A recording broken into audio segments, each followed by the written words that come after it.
పంటలకి పెట్టుబడి లేక పెళ్ళం మెడలో పుస్తలు అమ్ముకునే రైతుకి బంధువు లెక్క మారి రైతు బంధిస్తున్నాడన్నా. అది కనిపిస్తలేదా అన్న నీ కళ్ళకు? ఎక్కడో ఉన్న ఐక్యరాజ్య సమితి మెచ్చుకున్నది కదన్నా, ఇక్కడున్న మీ కళ్ళకేమైందన్నా? పేదోడుంటే పురి గుడిసెలో ఉండాలి, లేకపోతే అప్పట్లో ఇచ్చిన అగ్గిపెట్ట లాంటి అరలో ఉండాలన్న ఆలోచనను మార్చి పేదోడు కూడా డబుల్ బెడ్ రూములలో దర్జాగా ఉండాలని డబుల్ బెడ్ రూములు ఇచ్చిండన్నా. అవి కనిపిస్తలేవా అన్న నీ కళ్ళకి? 40 లక్షల మంది నిరుపేదలకి పింఛనిస్తున్నాడు, ఆదుకుంటున్నాడు. చేతనైనోడికి నౌకరిస్తున్నాడు, చేతగానోడికి పింఛనిస్తున్నాడు. అది కనిపిస్తలేదా అన్న నీ కళ్ళకి?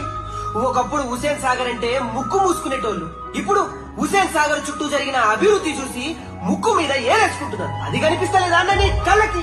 ఒకప్పుడు మనోళ్ళు బతకనికి పక్క దేశానికి పెట్టోళ్ళు, ఇప్పుడు ఆ పక్క దేశపోలే మన దగ్గర పెట్టుబడులు పెట్టడానికి వస్తున్నారన్నా. అది కనిపిస్తలేదా అన్న నీ కళ్ళకి? ఒక్క హరితహారం